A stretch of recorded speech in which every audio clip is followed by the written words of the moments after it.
mi cámara porque me sale inestable la conexión. No sé si es la mía, precisamente. Bien, habíamos quedado, si no me equivoco, ya habíamos visto esto, ¿se acuerdan? Altas presiones, bajas presiones. Y ahora lo que tenemos que ver es esta parte donde vamos a seguir hablando de la parte de los ciclones y anticiclones, que están referidos a qué? Están referidos a las altas presiones y a las bajas presiones, ¿se acuerdan?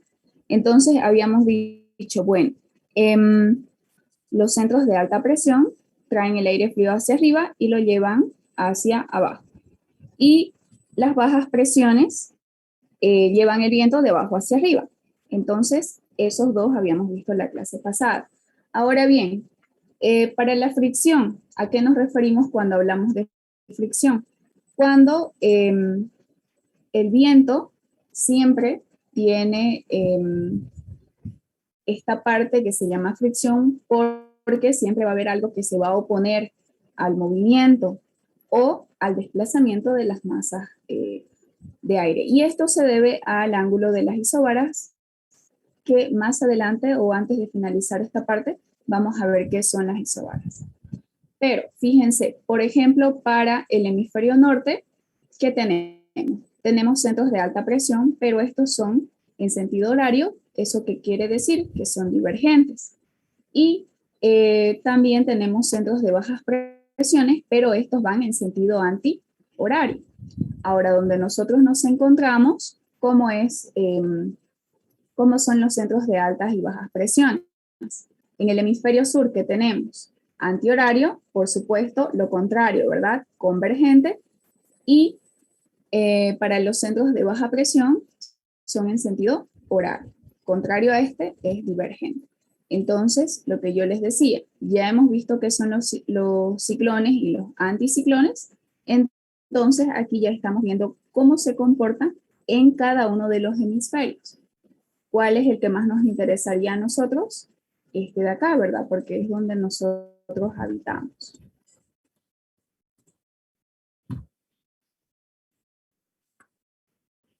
Bien. Un segundito.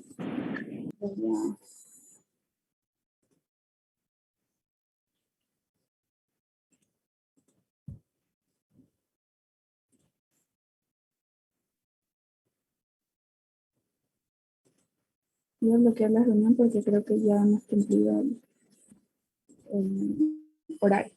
Bien, entonces, de esa manera es que actúa en cada uno de los hemisferios. Aquí tenemos las zonas de vientos regulares. ¿A qué nos referimos con esto? Cuando prácticamente en esta parte, en este pequeño esquemita que podemos observar aquí arribita, ¿cómo es la estructura de los vientos? Eso es lo que estamos viendo, ¿verdad? Por ejemplo, aquí, fíjense, creo que no se ve muy bien marcado, pero esta de acá es la línea del Ecuador, fíjense, ahí dice Ecuador, y hasta aquí, cada 30 grados, nosotros sabemos que existen esas células o celdas divisorias que nos marcan los centros de altas y bajas presiones, ¿se acuerdan? Entonces, aquí tendré uno, aquí en los 60 grados tendré otro también, y hacia abajo, en el hemisferio sur, pasa exactamente lo mismo. Entonces, del Ecuador a 30 grados, ¿qué tenemos? Tenemos la zona tropical, ¿verdad? Entonces, ¿qué pasa? Los vientos ahí se llaman alisios y contralisios. ¿Y vienen en qué dirección? Vienen en dirección de este a noreste. Entonces, de acuerdo a eso también, fíjense, tenemos para cada una de las zonas aquí, por ejemplo, para la zona tropical, los vientos como son, era lo que yo les acabo de mencionar, son alisos y contralisos y vienen de dónde a dónde. En el hemisferio norte, del este al noreste. Pero para el hemisferio sur, que sería en esta parte de aquí, del este a sureste. En la zona templada, ¿qué vamos a tener? Vamos a tener vientos del oeste, sobre todo, porque fíjense, oeste-suroeste y oeste-noreste. Pero si nos encontramos en las zonas polares, a los extremos de nuestro planeta, ¿qué vamos a tener? El aire subtropical enfriado y desciende ¿hacia dónde? Desciende del este al noreste y del este al sureste. Entonces, fíjense que los vientos no son los mismos si nosotros nos encontramos a 30 grados, a 60 grados y si nos encontramos también en la zona polar. Entonces, van en direcciones diferentes. Bien, de acuerdo a las presiones, habíamos hablado también bastante de lo que era el gradiente de la temperatura. ¿Se acuerdan? Habíamos dicho, bueno, la temperatura varía si nosotros nos ubicamos en un determinado punto y si estamos ubicados en otro punto que tenga una determinada altura mayor al que queremos comparar, entonces, bueno, la temperatura no va a ser la misma, ¿verdad? ¿Qué es lo que vamos a tener? En este caso, para las presiones, de la misma manera, existe de manera vertical esta variación. ¿Qué pasa? Aumento de humedad y disminución de presión. El gradiente varía con la temperatura. Entonces, a ver, vamos a fijarnos en esta tablita. Por ejemplo, si estamos a una altura de 0 metros, fíjense cuál es esa presión. Pero si nosotros vamos subiendo hacia arriba a una altura de 1000 metros, fíjense cómo va reduciendo el valor de la presión. Seguimos subiendo 3000 metros más arriba, sigue disminuyendo la presión y así sucesivamente. Acuérdense de que tenemos en una de las capas, ok, más allá de lo que es la troposfera, nos encontramos con ¿quién? Con la tropopausa, ¿verdad? Donde habíamos dicho, en la tropopausa la temperatura se mantiene constante mientras esté en esta pequeña capa o en este pequeño lapso de distancia. Entonces, fíjense, seguramente la presión también se va a mantener constante en ese lapso de la tropopausa que es 120. Entonces, de acuerdo a la altura, fíjense cómo es que la presión va disminuyendo, ¿ok? Y ustedes han visto también, hemos podido observar en el esquema de temperatura o para ver lo que pasa con el gradiente de temperatura, exactamente lo mismo. De acuerdo a la altura, habíamos visto de que la temperatura cambia y lo mismo sucede con la presión, ¿ok? Para ver las magnitudes de los vientos, en este caso, por ejemplo, a ver, me voy a ayudar de mi lapicito. Aquí, ¿qué es lo que vamos a tener? Por ejemplo, antes de entrar a ver lo que es el gradiente barométrico, para que ustedes se den un poquito más de idea de que la simplicidad de las ecuaciones que nosotros hemos aprendido, por ejemplo, en hidráulica 1, están resaltadas aquí, ¿ok? Por ejemplo, aquí, esta variación de presión, si esa fuerza la dividimos entre el área que voy a tener una presión, ¿verdad? Entonces va a ser igual a ¿qué? Fuerza sobre área y de alguna manera también por la longitud. Entonces, ¿a qué nosotros llamamos gradiente barométrico? ¿Y por qué está relacionado con la magnitud de los vientos? Porque este gradiente barométrico es la diferencia que hay entre dos puntos y la longitud que los separa. Entonces, es lo que tenemos aquí, fíjense. Por ejemplo, es la diferencia de presión que existe entre este punto y este punto, respecto de qué? Respecto a la distancia o a la longitud que los está separando. Entonces, eso es lo que nos está diciendo esta ecuación de aquí, que está referida a este gradiente barométrico. Y por supuesto, la presión en este punto nunca va a ser la misma que en este punto porque están alejados, no están en la misma posición. Es por eso que ustedes aquí tienen P y acá P más alguna variación, ¿verdad? Porque no estamos en la misma línea. Entonces, ese gradiente barométrico hace referencia a esta descripción para esta ecuación. Y les vuelvo a repetir, simplemente ¿qué es? Es la diferencia de presión que hay entre dos puntos y la longitud que los está separando. Y por supuesto, eso está relacionado ¿con qué? Está relacionado con el efecto de Coriolis que habíamos visto en la clase pasada. ¿Recuerdan? Entonces, habíamos visto esta ecuación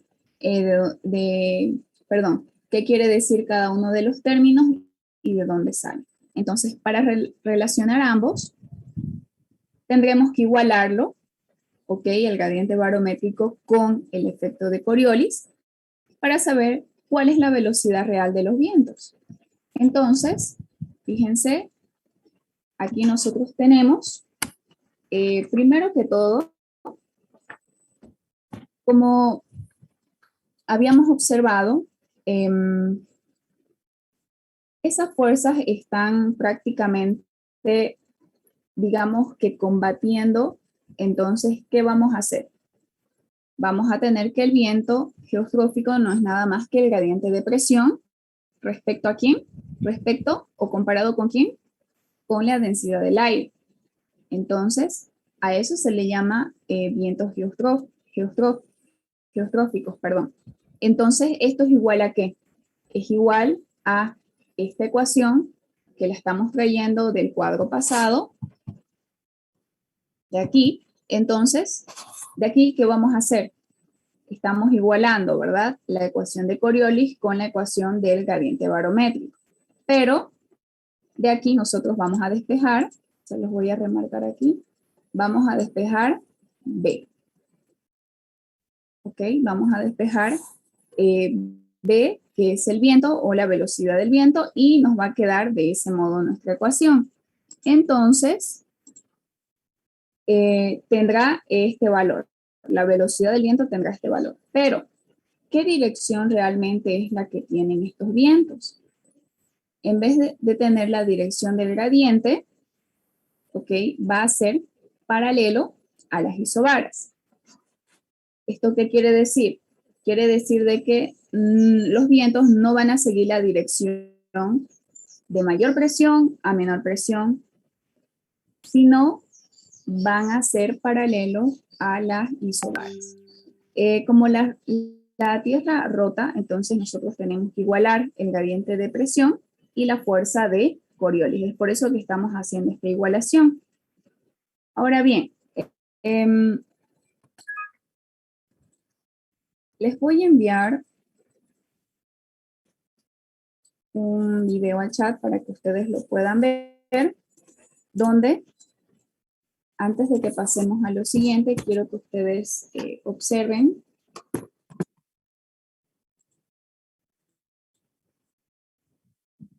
y por favor me van a confirmar si les llega. En el video van a poder observar gráficamente a qué nos referimos cuando estamos hablando de las isobaras.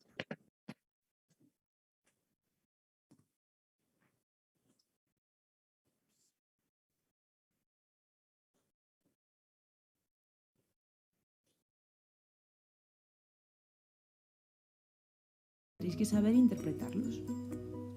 Y lo primero que hay que conocer es qué es una isobara. Una isobara son las líneas que unen puntos con la misma presión. ¿Qué es la presión? La presión es el peso o fuerza que ejerce el aire sobre la superficie terrestre. ¿Cómo es eso de que el aire puede ejercer presión sobre la superficie terrestre? Pues de la siguiente manera. El aire puede ser de dos tipos. Puede ser aire cálido, que es poco denso, y es poco pesado. De manera que el aire cálido tiende a ascender. Acordaos lo que os conté de los radiadores de la clase y las ventanas. mientras que el aire frío es un aire que es más denso y es un aire más pesado, con lo cual tiende a descender, a ir hacia abajo. ¿Esto en qué nos influye a nosotros en nuestro mapa de isobaras? Pues nos influye en que el aire que tiene más presión tendrá una alta presión, o se representa con una A, se le llama anticiclón, suele estar por encima de los 1015 hectopascales o milibares y suele provocar estabilidad atmosférica. El aire que pesa menos tiene una baja presión, se le llama depresión o borrasca, sus milibares están por debajo de los 1015 hectopascales o milibares y suele provocar inestabilidad atmosférica. Las isobaras que están representadas en el mapa, si están muy juntas, son unas isobaras que tienen una presión muy diferente entre sí y entonces el aire va más rápido. Si las isobaras están más separadas, no se influyen tanto las unas a las otras y el aire va más despacio. ¿Cómo funciona esto? Pues tenemos, por ejemplo, una zona de anticiclón y una zona de borrasca. Y en el medio tenemos aire. Ese aire con la diferencia de presión se va a mover y al moverse se provoca el viento, que su definición es masa de aire en movimiento. Este dibujo representa cómo el aire va empujado por la alta presión y asciende cuando tiene baja presión. Pero en el mapa de isobaras hay más representaciones aparte de las propias isobaras, los anticiclones y las borrascas. Tenemos los frentes y son de dos tipos. Tenemos el frente frío y tenemos el frente cálido. ¿El frente frío qué es? Es cuando una masa de aire frío se acerca a una masa de aire caliente. El aire frío suele ir más rápido que el aire caliente. ¿Y qué es el frente cálido? Es cuando una masa de aire templado o cálido avanza apartando a un frente frío. Suele ir más despacio. Veis que se representan con líneas azules y rojas, triángulos o semicírculos. Ahora vamos a interpretar el mapa del tiempo. Lo primero es que tenemos una letra, que es la A, que corresponde a alta presión, anticiclón. Está localizado en el centro de la península ibérica. Tiene unas isobaras que están muy unidas entre sí, con lo cual el viento va muy rápido.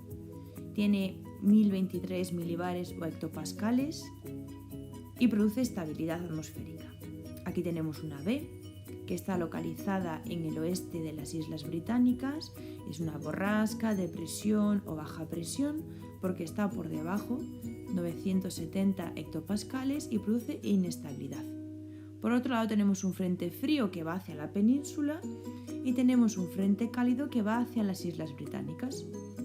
En una simplificación muy rápida, entendemos que en el centro de la península mañana habrá sol con nubes, en el norte de la península tendremos sol, nubes y empezarán las primeras gotas de agua, pero en las Islas Canarias siempre tenemos un solazo estupendo y buenas temperaturas.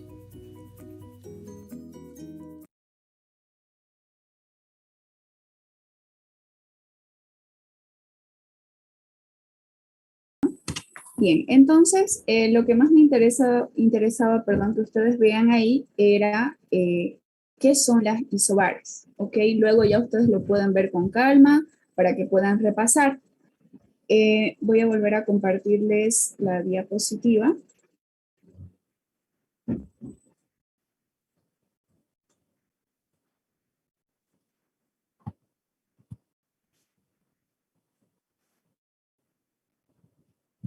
Aquí. Entonces, ¿qué habíamos visto que son las isobaras? Las isobaras son líneas, ¿ok? Que están unidas, ¿por qué? Porque tienen una misma presión, ¿verdad? O tienen un mismo valor de presión. Entonces, ¿qué sucede? Que habíamos dicho de que, por ejemplo, los vientos no vienen de altas a bajas presiones, sino de que son paralelos o son paralelas a estas líneas isobaras. Entonces, ¿cómo funcionaría?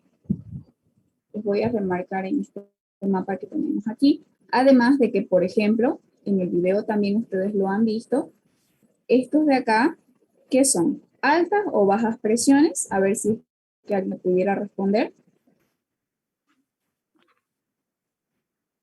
Son altas presiones. Son altas presiones, más o menos está entre 1015 milibares, algo por ahí, ¿verdad? A partir de ahí, entonces ya se considera, a partir de esto, fíjense, a partir de aquí, ya se consideran altas presiones, ¿verdad? Y obviamente los valores menores a ese, que más o menos pudiéramos decir este de acá, son las bajas presiones. Bien, entonces, por ejemplo, seguramente, en este caso, hagamos el ejemplo con esta línea isobara que tiene 1020 milibares de presión. Entonces, fíjense, seguramente esta línea está constituida por este puntito que tiene presión de 1020, este de acá también, aquí seguramente hay otro, aquí, aquí, aquí, aquí, aquí. Es por eso que está unida por una línea isobara. ¿Por qué? Porque cada uno de los puntos que conforman este esquema tiene 20 milibares de presión. Bien, esos son las líneas isobaras. Lo mismo acá, solamente que aquí está remarcado un poquito con blanco, pero lo mismo. Cada uno de estos puntitos, están unidos por la misma línea isobara. ¿Por qué? Porque tienen 1025 de presión. Ahora, ¿cómo es, cómo es la dirección de los vientos? Es paralelo a las isobaras. ¿Eso qué quiere decir? Que va por esta flechita que les está indicando aquí, fíjense. Paralelo entre esas dos líneas isobaras, por ahí está circulando el viento. ¿Ok? Era lo que les explicaba. No quiere decir que el viento vaya, por ejemplo, de mayor presión a menor presión o viceversa, de menor presión a mayor presión, no. Quiere decir que los vientos tienen una dirección que es paralelo a las isobaras. Entonces está ahí. Por ejemplo, aquí, entre el 1020 y el 1015, entonces seguramente los vientos están circulando en medio de esas dos líneas isobaras. ¿Alguien tiene alguna pregunta con esto? ¿Les ha quedado claro?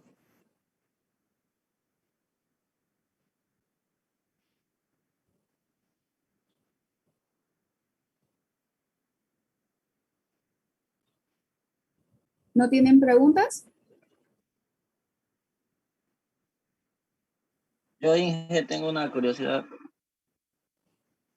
La velocidad del viento cuando aumenta y disminuye ahí entre las dos isobaras, ¿a qué se debe? Perdón, no lo escuché bien. ¿Dirección o la velocidad? La velocidad en general. ¿Por qué disminuye la velocidad del viento de acuerdo a las presiones? Sí, ahí entre, por decir ahí en el ejemplo del gráfico que hizo, entre las dos isobaras, ¿no? No es que disminuya, pero ¿qué pasa? Los vientos, cuando están, es lo mismo como aquí estamos hablando de presiones, entonces también estamos hablando de alturas, ¿verdad? En la tablita que veíamos en el cuadro pasado, de acuerdo a medida que vamos subiendo, ¿qué va pasando con la presión? Entonces pasa exactamente lo mismo. Por ejemplo, no es lo mismo que ustedes salgan ahorita al patio, reciban el viento de la manera que lo están recibiendo, o con esa velocidad o con esa intensidad, a que ustedes se vayan y se suban, por ejemplo, al módulo 224 en la parte de arriba.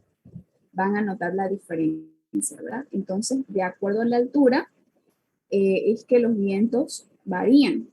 No es lo mismo que sintamos el viento aquí a 0 metros de altura y a una altura de unos 10 o 15 metros. Entonces pasa lo mismo con las presiones. Los vientos no van a ser los mismos aquí, por ejemplo, entre estas acciones de 1025 y 1020, o entre, perdón, estas líneas isobaras, que aquí donde tenemos bajas presiones. Entonces es diferente también, así como la temperatura igual varía, ¿verdad? Con respecto a la altura, los vientos también. ¿De acuerdo a qué? De acuerdo a la altura y a las presiones a las cuales estén sometidas, que está relacionado directamente con la altura también. Bien, entonces, ¿qué es lo que hemos visto hasta aquí? Hasta aquí nosotros ya hemos podido apreciar de que debido a la rotación de la Tierra, ¿se acuerdan? Al inicio decíamos, ¿cómo son los vientos si la Tierra no rotara o si simplemente estuviera estática?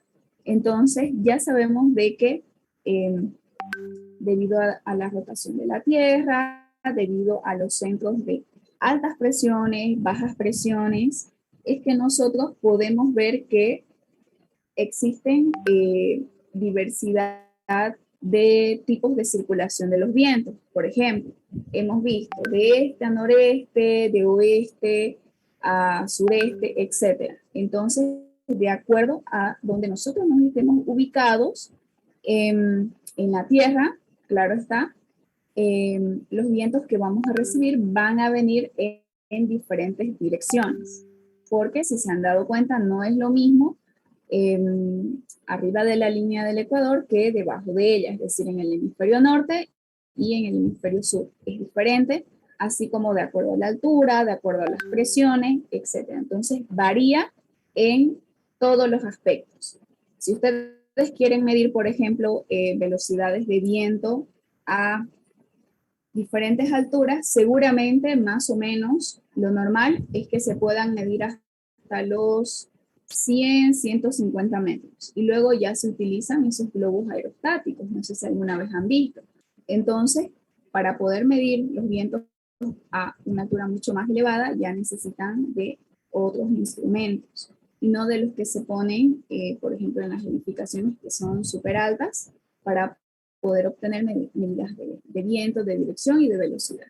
Entonces es diferente y lo vamos a hablar también un poquito en la segunda parte que vamos a ver a continuación.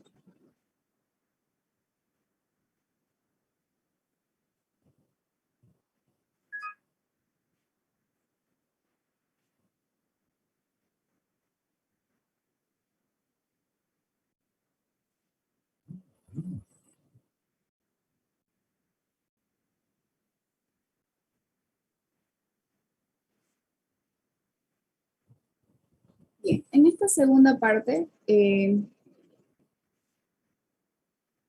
vamos a ver un poquito más acerca de los vientos y su estructura. Habíamos visto la circulación de los vientos, ¿verdad? Entonces, ahora vamos a ver cómo es la estructura de los vientos. ¿Y de qué se trata esto? De que nosotros podamos identificar algunos aspectos que componen al viento. Es decir, no solamente decir, bueno, el viento son masas de aire que van de un lugar a otro, en el hemisferio norte, de tal a tal, etc. Pero en realidad, internamente, ¿cuál es la estructura de los vientos? Primero que todo, ¿cómo es la variación de ellos? De acuerdo a la topografía, ¿ok? Y a los obstáculos que tengamos en la zona, por ejemplo, donde nosotros querramos medir los vientos, como yo les estaba mencionando. Entonces, de acuerdo a eso, hay un parámetro que se llama rugosidad. Entonces, la rugosidad ya está determinada, ¿ok? Por mediciones experimentales que se han hecho de acuerdo a las zonas, ¿ok?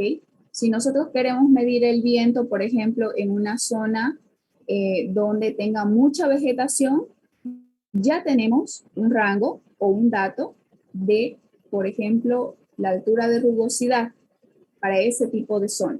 Ya hay un valor dado. Entonces, eso es una estructura de los vientos. Y también con respecto a la altura, lo hemos visto en el gráfico que acabamos de ver, ¿de acuerdo a qué? De acuerdo a las presiones, ¿verdad? Entonces, que están relacionadas directamente con la altura. Y también varían durante el día y la noche, ¿verdad? ¿Qué quiere decir eso? Durante las diferentes horas del día, ¿ok? Con la convección térmica. Entonces, de acuerdo a eso, ¿qué es lo que tenemos? Tenemos una mezcla por la convección. ¿Pero qué quiere decir esto? Más adelante lo que vamos a ver también es, hablando de la variación del día y la noche, es lo mismo que pasaba con la temperatura, ¿se acuerdan? La temperatura era diferente en el día y era diferente en la noche, ¿verdad? ¿Se acuerdan? La temperatura, no solamente la temperatura, sino algunos otros aspectos que habíamos visto, como por ejemplo el punto de rocío, qué pasaba, cuándo se daba, etc. Entonces, lo mismo. En los vientos vamos a poder observar exactamente lo mismo. Entonces, dentro de estos perfiles que conforman la estructura de los vientos, debe entrar todos los parámetros que ya hemos visto, que era lo que yo les estaba comentando. Aquí vamos a ver un esquemita, fíjense, en este gráfico nosotros vamos a poder observar algunos perfiles verticales de viento, ¿ok? Hasta, fíjense, hasta una altura de 200 metros, altura en metros, y aquí tenemos las velocidades de los vientos. Entonces, obviamente partiendo desde una altura cero, desde el suelo, desde la superficie de la Tierra, y en el eje X que tenemos las velocidades en metros por segundo. Aquí, antes de ingresar un poquito al esquema, tenemos esta ecuación que me delimita o está estructurada para que nosotros podamos calcular o estimar la velocidad del viento. Bien, entonces en este caso, fíjense, esto puede ser U o puede ser directamente B. No importa si ustedes tienen el manejo de algún otro tipo de letras, pero con que ustedes sepan qué va en cada uno de los términos o qué significa, con eso es suficiente. No necesitan utilizar las mismas letras o variables. Siempre y cuando ustedes recuerden qué es lo que están calculando o estimando. Entonces, esto de aquí es la velocidad del viento a una altura cualquiera. Por eso dice simplemente Z. Ahí está. Z es igual a la altura.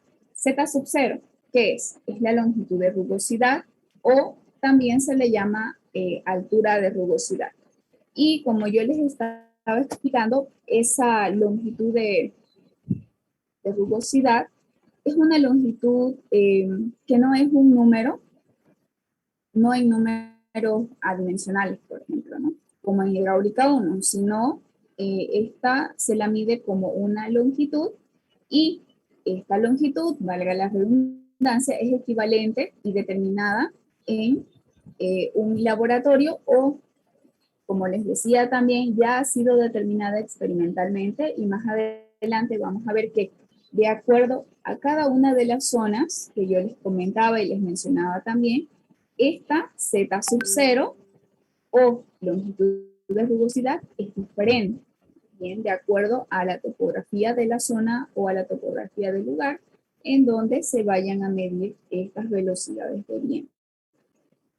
También tenemos la velocidad de fricción o corte, que está dada por esta variable de aquí, donde esa velocidad de fricción, como su nombre lo dice, es una velocidad que prácticamente, al hablarnos de fricción, quiere decir que hay algo que se va a oponer, ¿verdad?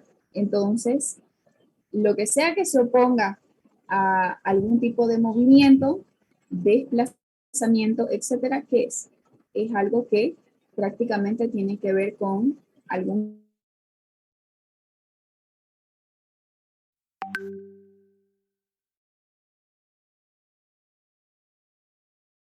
o en otros lugares, en otra bibliografía también lo van a encontrar como U con un asterisco ahí en la esquina. Entonces, les decía, es una velocidad de fricción, es decir, es una velocidad de corte, ¿ok? Viene de la fricción de corte que ejerce ¿quién? el viento, ¿en función de qué? En función de la distribución que tiene cerca del suelo, porque está en una fricción constante. Entonces, a eso se refiere. Luego tenemos aquí una constante que esta por lo general es 0.4, también ha sido ya estimada, es por eso que ya nos dan el valor que si tuviéramos que calcular la velocidad del viento, ya sabemos que vamos a utilizar 0.4 y está relacionada directamente con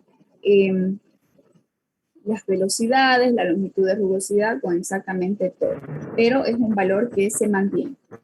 Y más abajito tenemos la función de estabilidad atmosférica.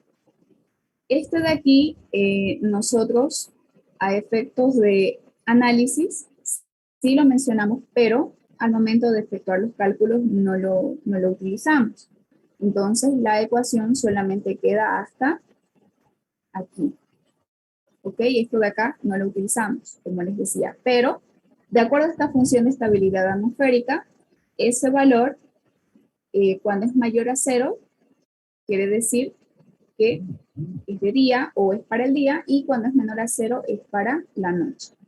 Ahora bien, volviéndonos aquí a este esquema, yo les estaba comentando de que, por ejemplo, aquí nosotros tenemos estos perfiles de viento, tenemos una altura de 200 metros, que es un aproximado hasta donde se puede hacer el análisis.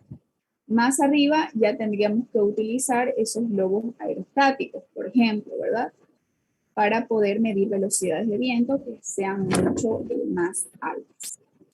Y aquí tenemos las velocidades de viento en metros por segundo. Entonces, por ejemplo aquí, cuando el día está soleado, fíjense cómo se comporta el viento. Más o menos está o tiene una velocidad entre 10 y 15 metros por segundo, que más o menos sería lo que nosotros tenemos en estos momentos. Tenemos un día bastante soleado. Sin embargo, fíjense cómo va variando. Por ejemplo, aquí 10, 11, 12, 13, 14, 15. Entonces, más o menos de 11 hasta 12 es lo que llegaría. 12 metros por segundo. Pero va a llegar un momento en el que este perfil, por ejemplo aquí, a partir de los 100 metros más o menos, se va a mantener constante, así como en la tropopausa, ¿se acuerdan? Entonces, a esa constante se le llaman vientos geostróficos, que era lo que estábamos viendo en el cuadro pasado. Y más o menos tienen una velocidad de ¿cuánto? De 12 metros por segundo. Aquí es 11 y luego esto más o menos llega a 12. Se mantiene constante en esta altura, fíjense, de 100 a 200 metros y reciben ese nombre. Luego, cuando el día está nublado, ¿qué es lo que tenemos? Fíjense, más o menos el viento está entre los 5 y los 10 metros por segundo, pero para ser exactos, a ver, 5, 6, 7, entre 6 y 7 metros por segundo. Y fíjense cómo es el perfil de los vientos cuando está nublado. Tiene esa inclinación y luego, nuevamente, fíjense aquí, actúa de esa manera. Pero, por ejemplo, cuando es de noche y tenemos el cielo más despejado, la velocidad del viento es mucho más baja. Aquí 1, 2, 3, 4, fíjense, 4, pero fíjense cómo es el perfil. Es mucho más delicado, es un poco más inclinado, tiende a subir, sí, pero nada más hasta aquí, hasta donde inician las líneas segmentadas, porque aquí ya es algo que es un poco despreciable. Sin embargo, más o menos, a ver, 5, 6, entre 6 y 7 igual es lo máximo, pero fíjense que de 4 a 6,5 no es mucha la diferencia, o no es como que sea de 4 a 15, ¿no? Pero más o menos en ese intervalo es como se comporta la velocidad del viento en la noche.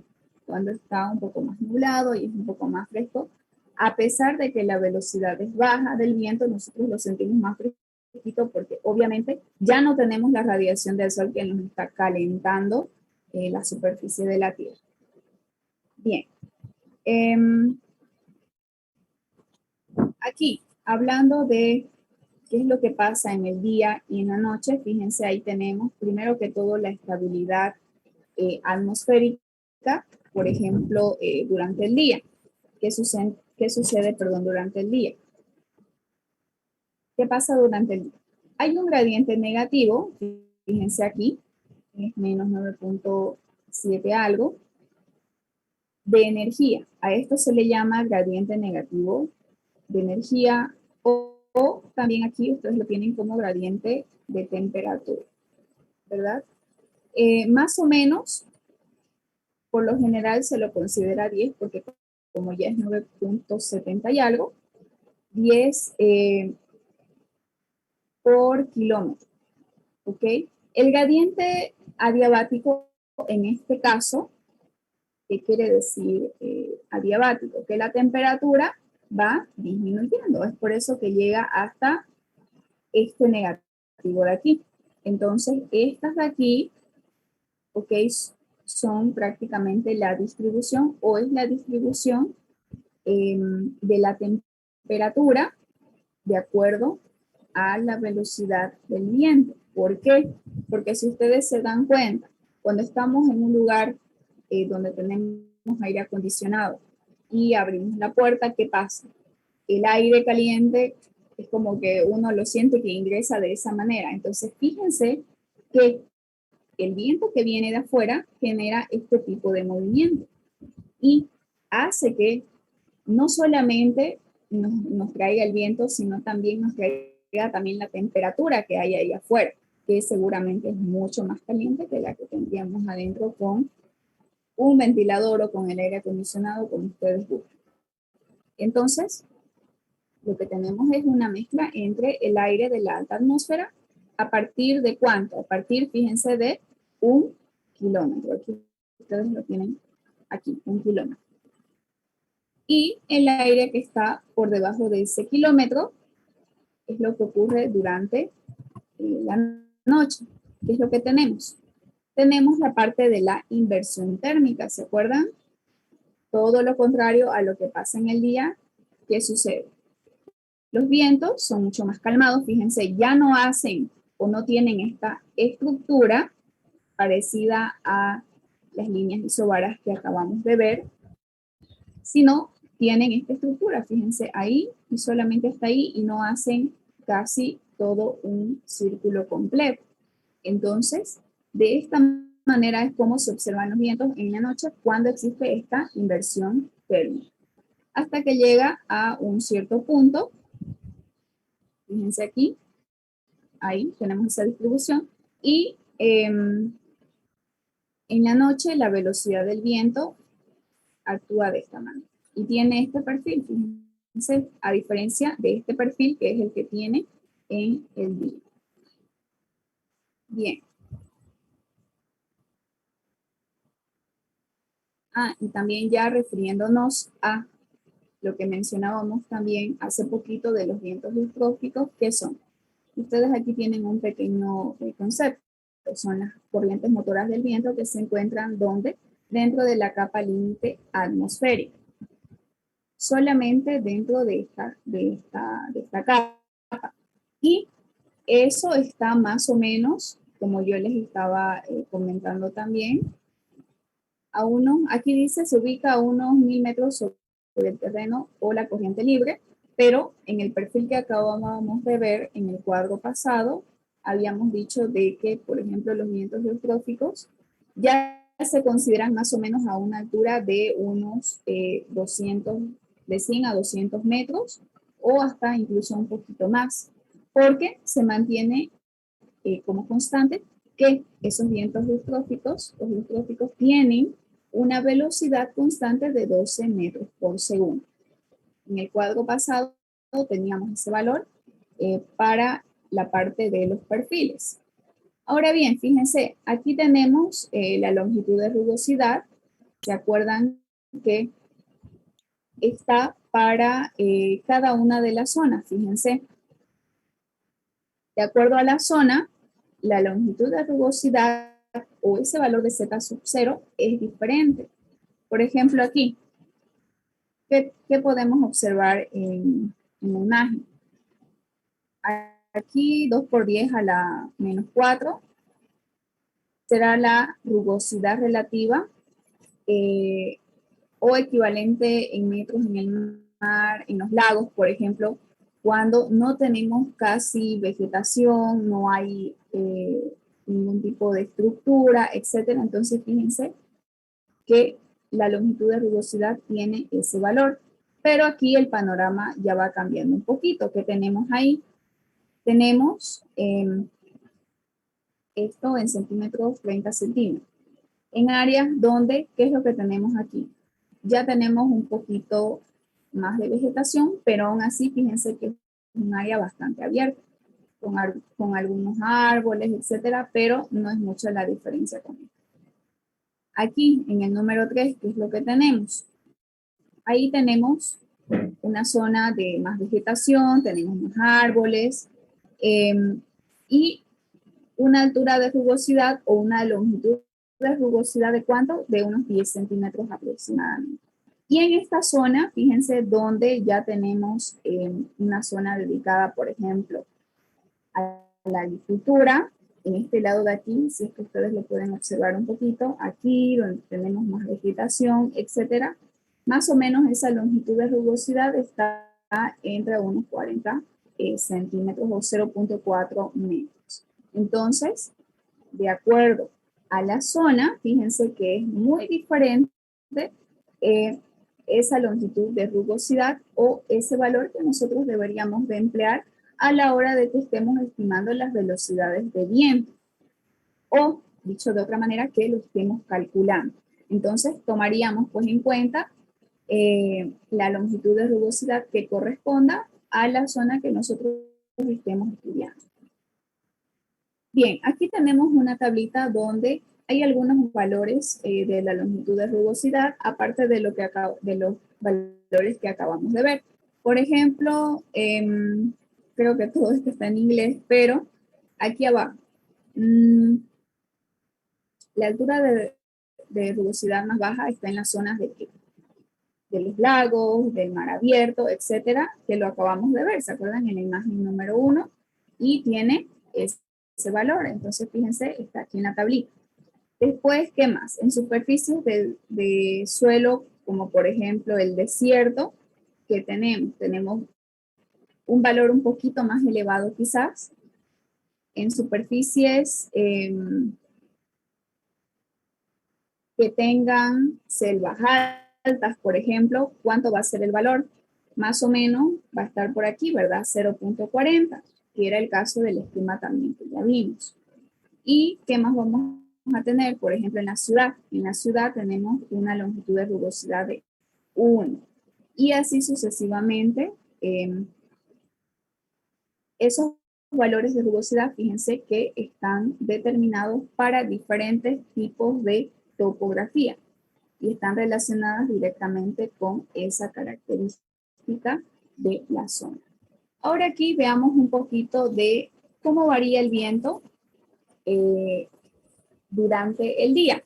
En este caso, fíjense, durante las horas del día, que prácticamente serían las 24 horas del día, ¿verdad? Vamos a hacer la comparación para que ustedes puedan observar un poquito cómo es la variación del viento en la superficie de la Tierra, que es donde nosotros estamos, y vamos a compararla con una zona marina. Bien, por ejemplo, ¿qué es lo que tenemos aquí primeramente? Aquí tenemos las horas del día, de 0 a 24, y aquí tenemos las velocidades del viento en metros por segundo. Entonces, fíjense, aquí, para la primera velocidad, ¿cómo varía el viento? Varía el viento de esta manera, más o menos a unos 30 metros, ¿verdad? Tenemos esta velocidad, pero fíjense, al mediodía es un poco más alto la velocidad, es un poco más alta la velocidad del viento, Y luego, obviamente ya llegando más o menos a la medianoche, vuelve a bajar. Y pasa exactamente lo mismo en las diferentes alturas. Aquí, en este que está con negrita, a 150 metros de altura, fíjense cómo la variación no es tan notable como acá, como a 30 metros de altura. Es por eso que yo les mencionaba, no es lo mismo medir velocidades de viento a 20, 30 metros de altura que a 150 metros de altura. Fíjense, casi no hay variación. ¿Se dan cuenta? Pero si ya nos pasamos de esas alturas, fíjense, a 250 metros, a 400 metros, es al revés, se invierte la curvita. ¿Por qué? Porque al mediodía, fíjense, estas velocidades del viento bajan y no como aquí. Entonces, estas curvas se invierten y es al revés. Las velocidades del viento son más bajas al mediodía, pero cerca de la medianoche, donde se cumplen las 24 horas, nuevamente vuelven a subir. Y ahora aquí veamos qué pasa en una zona marina, qué es lo que sucede. Aquí, más o menos, fíjense, a 50 metros de altura, al mediodía no es alta la velocidad, fíjense. Podríamos decir que es baja porque la curvita desciende, pero en las horas de la noche es cuando el viento se siente mucho más intenso. Y eso lo podemos observar donde, por ejemplo, en las películas que están basadas en zonas que están cerca de los lagos, del mar, del océano, etc.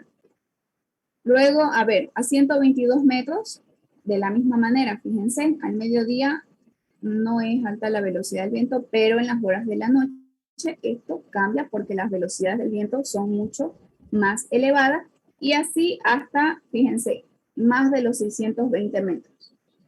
No cambia el perfil, pero aquí en la Tierra, fíjense cómo existe esta diferencia o esta variación. Pero en la zona marina se mantiene totalmente constante, así lo midamos hacia o hasta más de los 600 metros de altura. Entonces, ahí, esa es la diferencia de una zona con otras. Bien, aquí un pequeño ejemplo que me gustaría que podamos observar. Por ejemplo, si nosotros queremos ubicar, hablando de una casa, que era el ejemplo que veníamos manteniendo para la radiación solar, ¿se acuerdan? Entonces, a ver, si queremos ubicar nuestra casa en esta zona, en esta topografía, ¿dónde será el lugar donde vamos a recibir más viento? ¿En esta parte de abajo o si la construimos aquí arriba de la montaña? ¿Dónde creen ustedes?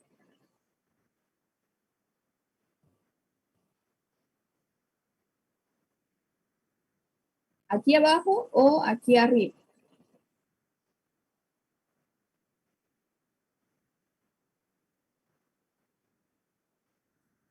En la parte de la montaña, Inge. Arriba. Exactamente. Aquí vamos Arriba. a recibir más cantidad de viento. ¿Por qué? Porque fíjense cómo está el perfil, ¿verdad? Entonces, ¿qué pasa? Aquí, en esta parte, en la zona roja, quiere decir de que vamos a recibir una mayor, no solamente cantidad, sino la velocidad del viento va a ser mucho mayor. Entonces, fíjense, si ustedes se dan cuenta, aquí hay estos pequeños hélices donde está para que nosotros podamos, por ejemplo, poner algo para generar algún tipo de energía. Por ejemplo, podemos aprovechar ese tipo de zonas para poder planificar, por ejemplo, tener estaciones o granjas eólicas y aprovechar la energía del viento de esa manera. Entonces, fíjense que también es muy importante saber, de acuerdo a la ubicación de lo que nosotros vayamos a construir, etcétera, qué es lo que podemos aprovechar. Y en este caso, ¿qué sería? Sería que podríamos construir una estación eólica, ¿verdad? Para aprovechar esa energía. Bien, aquí el doctor lo que ha puesto para que nosotros podamos observar un poquito un ejemplo de la vida real, un ejemplo bastante clarito, donde él ha formado parte de esta observación para velocidades y direcciones de viento, es decir, ha formado parte de la toma de mediciones y el procesamiento de estos datos, pero la mayoría de ellos también se los ha dotado o pasado, por así decir, también este otro ingeniero que es muy amigo del doctor. Entonces, aquí, ¿qué es lo que vamos a observar? Vamos a observar la velocidad y dirección del viento, ¿ok? Ubicado aquí en Dinamarca, desde las 0 horas hasta las 18 horas del día, es decir, hasta las 6 de la tarde. A diferentes alturas, fíjense, se ha medido velocidades y direcciones de viento a 10 metros de altura, 40 metros de altura, 60, 80, 100, 116 y 160. ¿Cuándo ha sido registrado esto? En el año 2015. Bien, esta es la ecuación que nosotros ya hemos visto, que es la que nos denota todas las variables que intervienen a la hora de que nosotros queremos calcular la velocidad del viento a una determinada altura, que simplemente es Z o X. Entonces, fíjense, ¿qué tenemos aquí? Aquí tenemos las velocidades del viento en metros por segundo y aquí las horas del día. En este caso, ¿qué es lo que tenemos? Aquí, por ejemplo, a 160 metros de altura, fíjense, por ejemplo, aquí, era lo mismo que veíamos en la comparación de la zona terrestre y de la zona marina. ¿Qué es lo que podemos observar aquí? Lo mismo, fíjense, al mediodía, ¿qué es lo que pasa? Tenemos velocidades de viento mayores. Luego, aquí, fíjense, a ver, esto era 10 metros, perdón, no era 160. 160 es el morado, me confundí de colores acá. A 10 metros, fíjense, la velocidad del viento, a ver, si lo ponemos aquí, más o menos estaría entre unos 11 metros por segundo. Si vamos subiendo más arriba, va a pasar exactamente lo mismo. Vayámonos ya ahora sí a la línea morada, 160 metros. ¿Qué sucede? Nuevamente, fíjense, al mediodía es el punto más alto, más o menos, ahí, y la velocidad del viento está más o menos 17 metros por segundo. Entonces, fíjense que en Dinamarca, también al mediodía, así como seguramente también es nuestro caso, las velocidades del viento son mucho más elevadas. Y aquí que tenemos la variación de dirección con altura, pero en este caso, esta parte de las direcciones están determinadas directamente con los grados, que era el perfil que estábamos viendo que tenían ciertas inclinaciones, ¿verdad? Entonces, ese ángulo es el que se puede medir y también ponerlo en una tabla para generar este tipo de gráficos. Pero esto no es tan relevante como lo que a nosotros nos interesa, en este caso que es poder observar estas velocidades de viento. La variación de velocidad de fricción con tiempo cuando se tiene, fíjense, una altura de rugosidad constante. ¿Qué quiere decir? Que seguramente aquí la altura de rugosidad o la longitud de rugosidad es la misma en toda la zona donde se ha medido o donde se han tomado las mediciones. ¿Por qué? Porque la zona seguramente es una zona llana o es una zona que tiene bastante vegetación, pero solamente uno o lo otro. Por eso que se ha tomado como constante. Ahora, ¿cómo varía la velocidad? Aquí tenemos la velocidad de fricción. Ya no tenemos la velocidad normal o la principal que teníamos al inicio. Esta de acá es la velocidad de fricción. Fíjense, ahí está. Y de acuerdo a las horas también, cómo varía esa velocidad de fricción. Al inicio del día, fíjense, sí ven que hay variaciones. Pero una vez que más o menos entre las 8 y las 10 horas del día, fíjense que esa velocidad de fricción prácticamente me hace una sola línea. ¿Eso qué quiere decir? Que aquí se comporta de la misma manera para las diferentes alturas, que es desde cuánto, desde 10 hasta 160 metros. Pero en las primeras horas del día, fíjense cómo tenemos, o bueno, Dinamarca tiene velocidades de fricción bastante distinguibles, ¿ok? Y aquí nosotros podemos ver cada uno de esos datos o de esos valores. Y aquí lo mismo, la variación de esta velocidad de fricción a 10 metros para diferentes alturas o longitudes de rugosidad. Entonces, por ejemplo, aquí la velocidad o la variación de esa velocidad de fricción para una zona donde tengamos esta longitud de rugosidad, fíjense cómo se va a comportar durante las horas del día. Y entonces es muy importante, como yo les explicaba, que podamos identificar cuáles son estos valores de la longitud de rugosidad, porque fíjense que está relacionada también con esa velocidad de fricción y nos puede denotar diferentes valores. Para diferentes longitudes de rugosidad, la variación de la velocidad de fricción también es diferente. Y de aquí tenemos la variación de función de estabilidad. ¿Se acuerdan de este valor? Durante el día. Durante las horas del día, fíjense cómo varía esa estabilidad que habíamos visto. Yo les dije, bueno, esto no lo vamos a usar para efectos del cálculo, pero está bien que ustedes identifiquen que habíamos dicho que para las horas del día, ¿cuánto va a ser? Va a ser mayor a 0, ¿verdad? Entonces, aquí, fíjense, mayor a 0 simplemente está a partir de ¿cuánto? ¿De qué horas? 0, 4, más o menos de las 8, fíjense, ¿verdad? Entonces ahí, a partir de las 8 es que va subiendo esa estabilidad durante el día.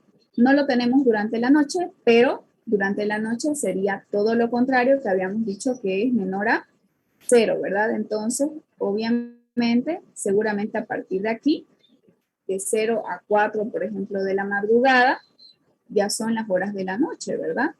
Entonces ahí fíjense, ¿está menor? Sí, está menor a 0. 0, menos 0.5, menos 1 y mi curvita me indica ahí esa estabilidad.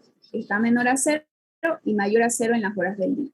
Entonces, quiere decir que está bien el análisis que tenemos al inicio de nuestra ecuación. Y aquí tenemos altura de rugosidad versus el tiempo, o longitud de rugosidad versus el tiempo, pero esto es más interesante aquí, con la variación de la velocidad de fricción, que es ahí donde nosotros podemos ver cómo varía. Bien, antes de que se nos acabe el tiempo, creo que ya hemos cumplido con el horario. Sí. ¿Tienen alguna pregunta de lo que hemos visto? Por favor, les voy a pedir que activen sus cámaras.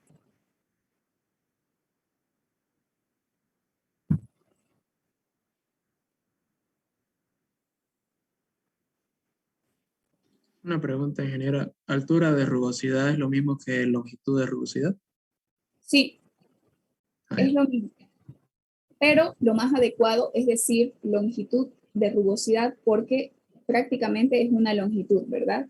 Ya nosotros decimos altura porque eso varía de acuerdo a lo vertical, ¿no? Para efectos de cálculo. Pero teóricamente lo correcto es que ustedes digan longitud de rugosidad.